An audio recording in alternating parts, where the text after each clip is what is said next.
Olá pessoal, essa foi uma aula apresentada no dia 31 de agosto deste ano, na nossa sessão clínica, e trata de um assunto bem importante e bem crítico, que é a terapia antiplaquetária dual no perioperatório. Em torno de 4 a 8 pacientes submetidos à intervenção coronariana percutânea precisam submeter à cirurgia dentro de um ano. Isso é um dado crítico e que nos mostra a possibilidade da gente se deparar com essa situação. Em que contexto isso tudo se insere? Então, é um paciente que fez a sua intervenção coronariana percutânea, né, em que ele está usando ali o inibidor do ADP e o AS, né, e com a retirada dessa proteção você tem um risco protrombótico coronariano aumentado. Junto a isso, você tem a intervenção cirúrgica que por si só acaba liberando mediadores inflamatórios que muitas vezes também são procoagulantes, o que deixa o paciente em estado protrombótico com o endotélio ainda não totalmente protegido, epitelizado. Então, esse é o cenário que a gente se depara nessas situações, né? É um paciente que teve a intervenção coronariana em um tempo curto antes da cirurgia, que está tomando o AS e o inibidor do ADP de maneira crônica, mas porém ainda com pouco tempo e que sua parada pode levar a risco trombótico, né? É um paciente que muitas vezes tem uma característica angiográfica complicada, né? Lesões em bifurcações, lesões em terços proximais, por exemplo, né? E também considerar o tipo de dispositivo implantado no paciente. Então, isso é uma noção que o anestesista obrigatoriamente tem que ter para tomar a decisão. E é por isso que todos os envolvidos no time multidisciplinar de cuidado do paciente precisam estar cientes do risco de sangramento relativo à cirurgia e do risco de trombose coronariana. Então, muitas vezes, o que acontece? O cardiologista tem uma noção do risco coronariano, mas ele não tem uma noção do risco de sangramento cirúrgico. Então, o que na minha prática a gente faz de rotina é uma conversa para estabelecer quais são os riscos, né? O cardiologista vai informar o tempo que foi feito o procedimento, o tipo de lesão coronariana, o risco de trombótico do paciente, né? Então, a gente consegue discutir de maneira adequada para tentar reduzir o máximo o risco de um ou de outro, né? E o que é que a gente tem que levar em consideração, né? O risco de sangramento é avaliar realmente a indicação da terapia antiplaquetária dual. Semana passada, coincidentemente, eu anestesiei um paciente por uma fratura de fêmur, né? Ia colocar uma haste de fêmur, com terapia antiplaquetária dual primária. A gente vai ver que isso não tem indicação nenhuma, né? Paciente que não sofreu infarto, que não tinha história de infarto, nem assim, o que ele tinha era um risco de doença coronariana pelas comorbidades, né? O tipo de cirurgia, né, que a gente vai conseguir adequar a estimativa do sangramento, e o risco trombótico, a partir da gravidade da doença arterial coronariana, do tempo entre o evento, né, a manipulação da coronária e a cirurgia, e o tipo de stent. Então, falar um pouco então de cada medicação utilizada como profilaxia. Primeiro o AS, né, mais antigo. O AS ele faz uma inibição irreversível da ciclooxigenase.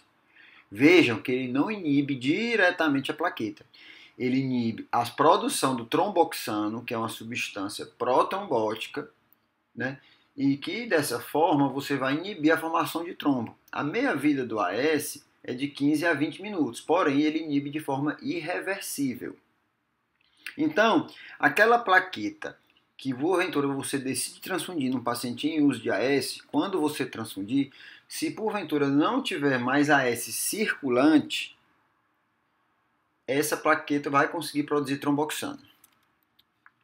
Os inibidores da ADP, né? Aqui primeiro as prodrogas, que é o clopidogrel e o prasugrel, certo? Elas são prodrogas e vão ser transformadas no fármaco ativo a partir de metabolização, né? E elas fazem uma inibição irreversível do receptor P2Y, certo? Então, se eu transfundir plaquetas com ADP, com essas drogas ainda circulantes, ela vai inibir aquelas plaquetas também.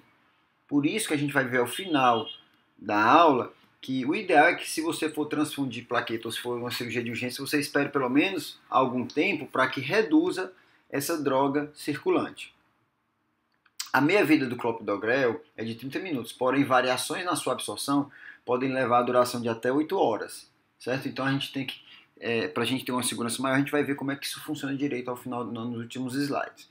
O ticagrelor, apesar de mais envolvido com sangramento, ele faz uma inibição reversível, por isso que ele pode ser suspenso com menor tempo antes da cirurgia. O cangrelor é uma medicação venosa nova, que é uma promessa nas terapias pontes, naqueles pacientes que ainda estão no momento crítico de risco protrombótico, que não podem parar a terapia antiplaquetária dual, e aí você tem essa solução para poder usar como terapia ponte. Atualmente, o que é mais usado, porém sem comprovação científica para terapia ponte, são inibidores 2B3A.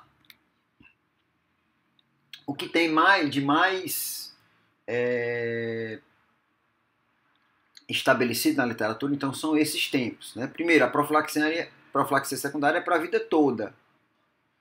Porém, a terapia antiplaquetária dual ela tem um tempo, mínimo pelo menos.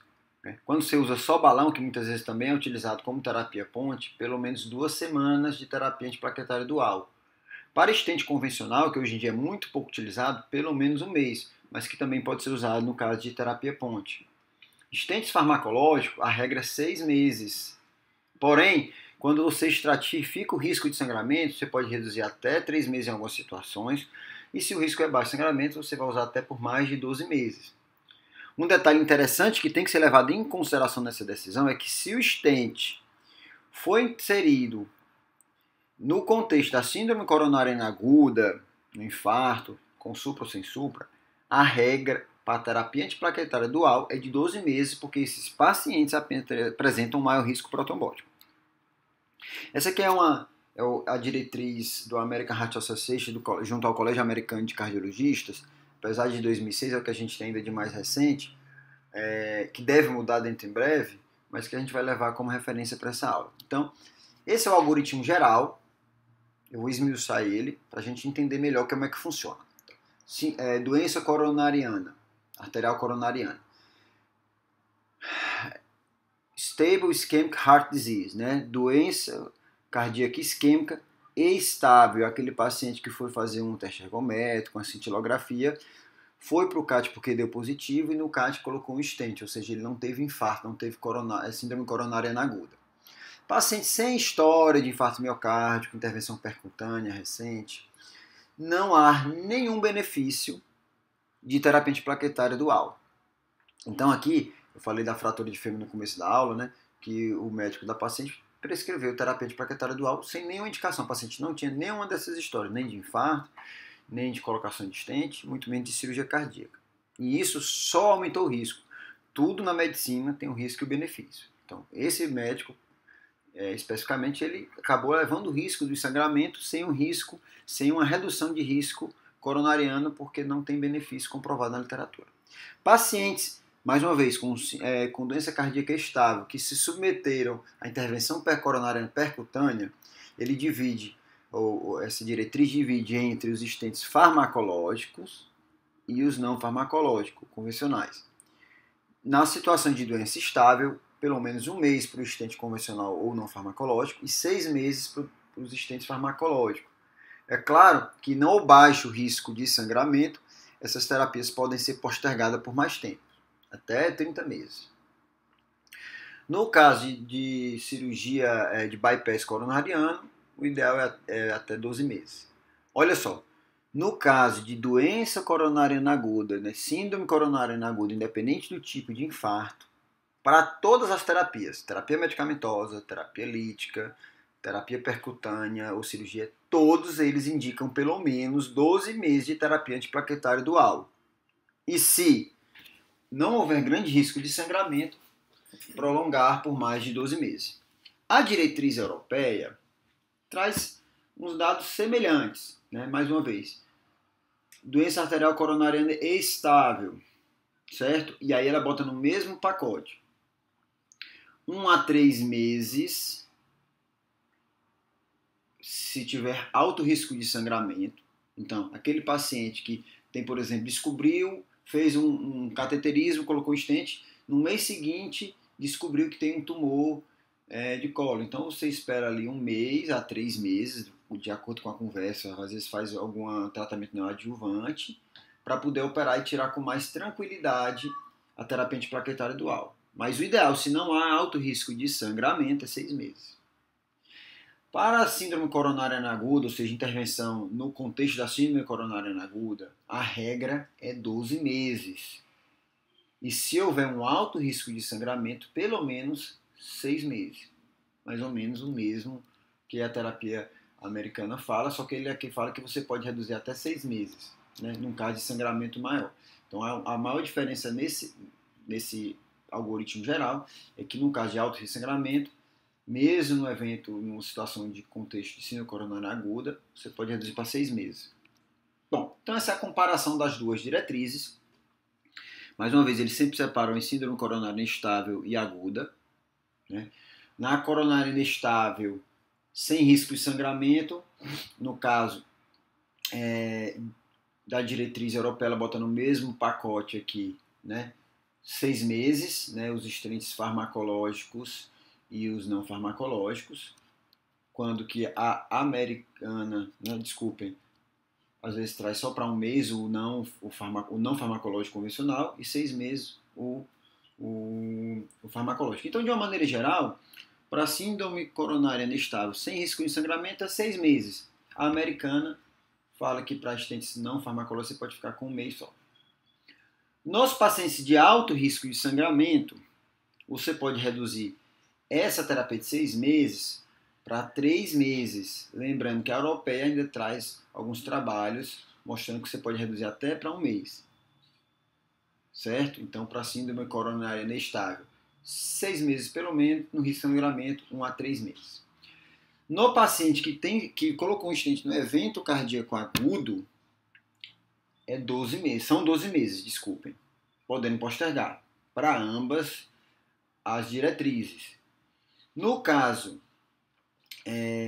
de alto risco de sangramento, pelo menos 6 meses, certo? Então, uma regrinha prática para a gente decorar de uma maneira objetiva, sem síndrome coronária aguda, 6 meses pelo menos, podendo reduzir para 1 a 3 meses. No caso de evento coronário agudo, 12 meses, no caso de, se tiver alto risco, 6 meses. Aqui ele traz mais ou menos a mesma coisa no paciente que vai submeter uma cirurgia eletiva. Então, né, você tem aqui que o ideal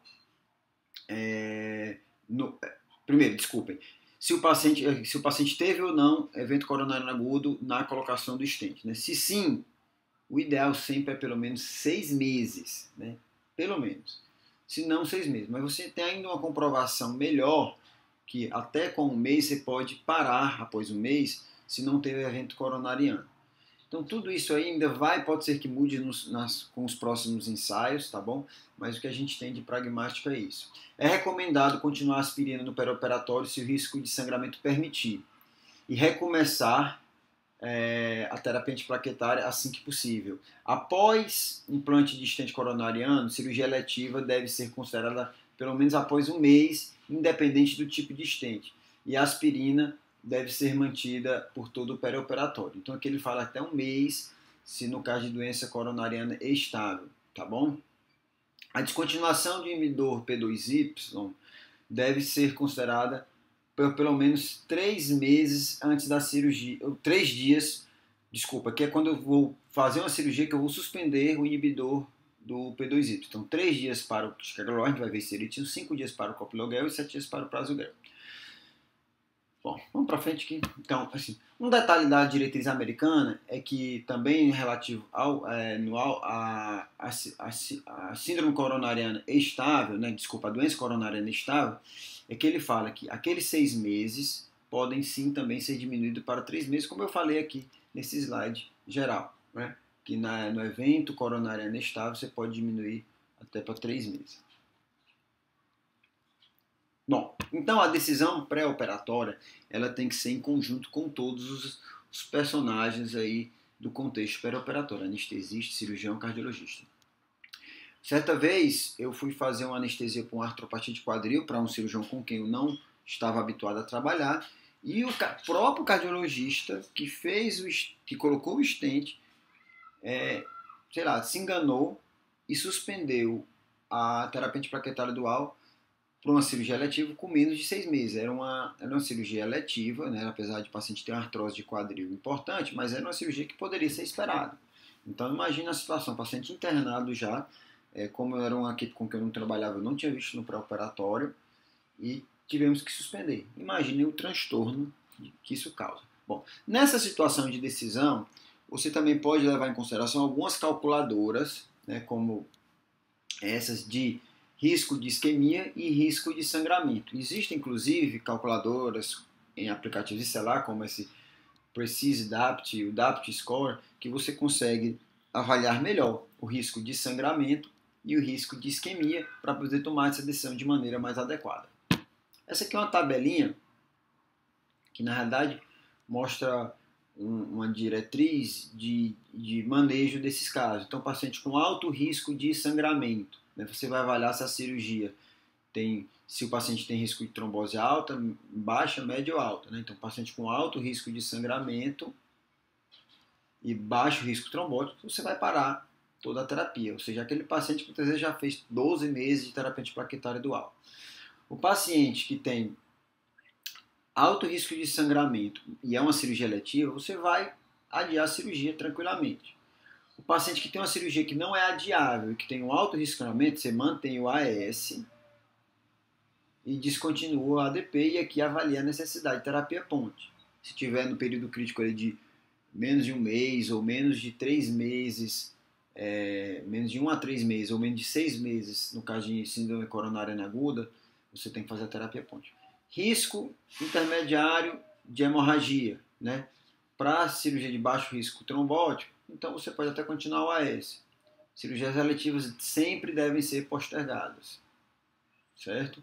E no caso de cirurgia que não pode ser adiada, descontinuar o ADP, o inibidor do ADP e manter o AS. Para cirurgias com baixo risco de sangramento e baixo risco trombótico, uma vez você pode parar o inibidor do P2Y, né? Cirurgias eletivas você adia a cirurgia e como é baixo risco de sangramento, você continua a terapia antiplaquetária dual. Um exemplo desse é aqueles tumores de pele superficiais que você consegue fazer uma anticoagulação com o bisturi elétrico. Bom, então aqui só pacientes tratados com a intervenção coronária percutânea para cirurgias eletivas não cardíacas.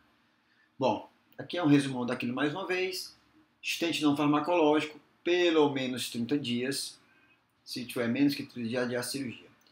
Stent farmacológico, pelo menos 6 meses. 3 a 6 meses se tiver algum risco, uma cirurgia oncológica e tal.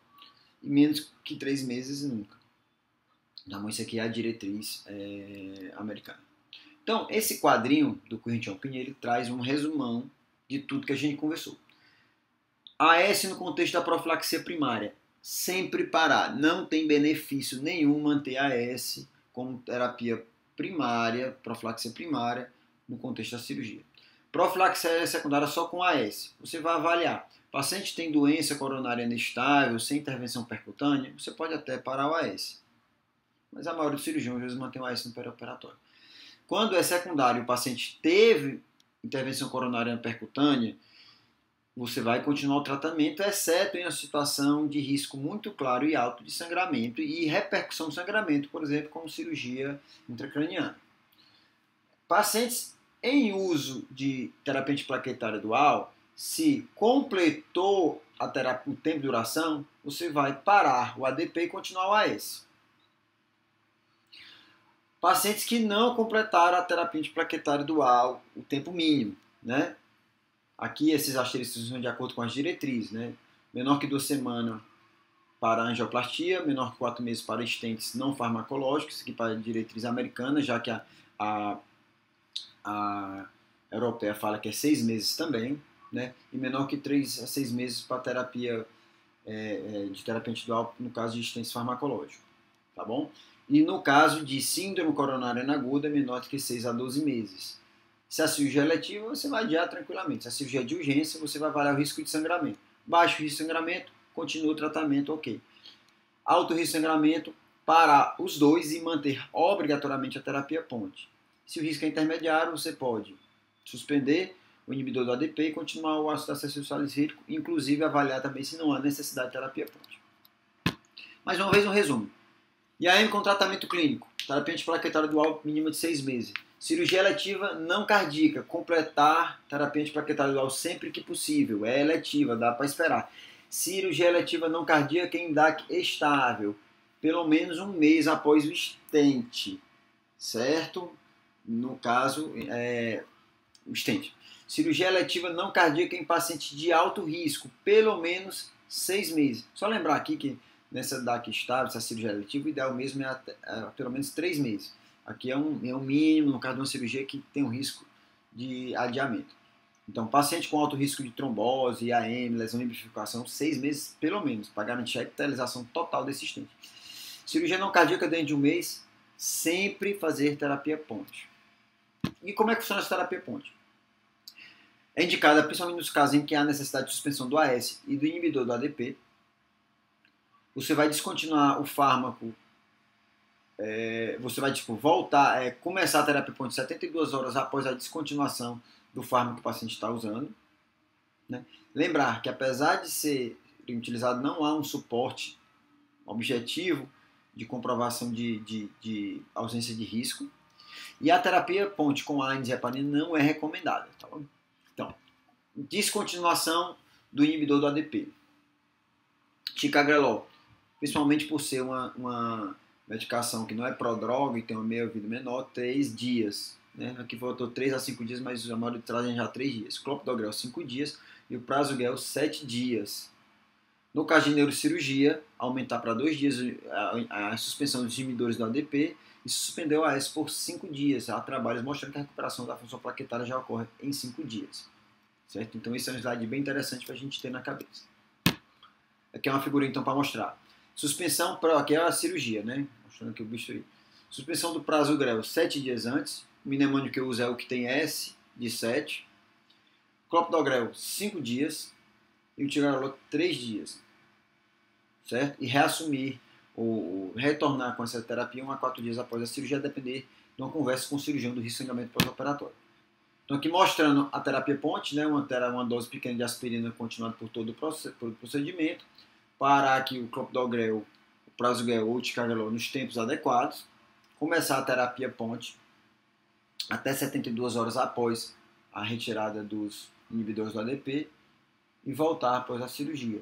Aqui com os inibidores 2B3A e aqui com o Cangrelol. Essa é uma figurinha só para mostrar a questão do neuroeixo e da cirurgia de urgência. Certo? Então, para neuroeixo, você mantém mais ou menos aqueles dias, 7 dias para o Prasugrel, 3 a 5 dias para o Ticagrelol e 5 dias para o Clopidogrel.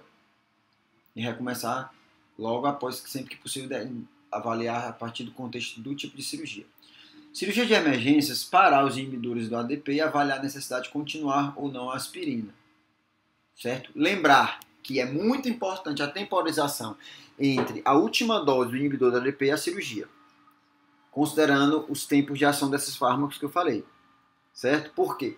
Porque se eu ainda tenho fármaco circulante, as plaquetas que eu porventura vier a transfundir vão ser inibidas por essas medicações. Se eu espero um tempo adequado para que eu diminua essa droga circulante, eu vou ter mais plaquetas funcionantes. No caso de cirurgia eletiva, avaliar a terapia ponte, como já falei nos outros slides. Não parar o uso de aspirina por mais de 8 dias quando não há possibilidade de manter o uso contínuo.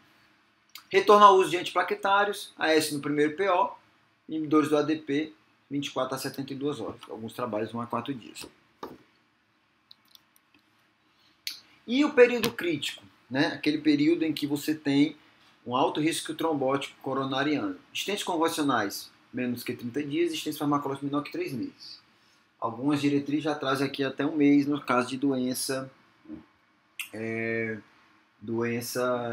coronária estável. Lembrar que no paciente com um evento agudo, síndrome coronária aguda, dá 6 meses pelo menos. Vamos lá. Eventos trombóticos em pós-operatório de cirurgia não cardíaca no período de 24 horas após a colocação de stent, né? Ou seja, infartos no pós-operatório, o pico é quando esse paciente colocou esse stent até 30 dias e o platô de 3 a 6 meses. Por isso, esses tempos críticos. Existem uma diversidade de trabalhos que estão reanalisando esses tempos de suspensão e de terapia antiplaquetária dual, de maneira a gente ter maior clareza nessas definições. Então, no caso de uma cirurgia de urgência, o que é que eu tenho que fazer, então? No caso de sangramento. Primeiro, avaliar. Nunca a gente trata sangramento sem existir sangramento. Então, primeiro, o wait and see, né, como diz alguns algoritmos de hemoderivado. Né? Espere e veja se vai ter sangramento. Né? Então, transfusão de plaqueta 2 a 3 por quantidade, ela depende também do tempo após a última dose, como eu falei. Então, se você acabou de fazer o clopidogrel, vai ter muita droga circulante. Então, provavelmente essas plaquetas vão ser inibidas pelo clopidogrel circulante. O AS, a reversão é mais rápida. Lembrem-se que se não tiver mais AS circulante, as plaquetas que eu vou transfundir, além de serem funcionantes, vão produzir tromboxano. O clopidogrel, apesar de uma meia-vida de apenas 30 minutos, ela, por uma variação na absorção, pode durar até 8 horas. Né? O tempo de reversão então é menor para o AS, a seguir pelo clopidogrel, prasugrel e ticagrelor, apesar de que é um fármaco que tem necessidade de menor tempo de parada no pré-operatório. Então, manter o AS em monoterapia, e se terapia antiplaquetária dual, você vai tratar com o que você tem à mão. Né? Ácido tranexâmico e considerar a transfusão de plaqueta, principalmente esperar a cirurgião 6 a 8 horas após a última dose do inibidor da ADP. A reversão, você vai tentar tudo que você tem à mão, como eu falei já, plaquetas, desmopressina, antifibrinolítico, até o uso de fator 7 recombinante e fibrinogênio, mas não existe nenhuma comprovação para nenhum desses. Bom, isso aqui é um slide final, só para mostrar para vocês como a coisa está mudando e que a gente vai ter que ficar atento para essas novas mudanças. Né? A rápida evolução no campo da farmacoterapia antitrombótica, em um cenário em constante mudança de stents mais seguros, né, para stents mais seguros, estratégias para evitar sangramento e novos medicamentos para prevenção secundária, requerem, então, atualizações regulares da recomendação da terapia antiplaquetária dual. Era isso que eu tinha para mostrar. Muito obrigado.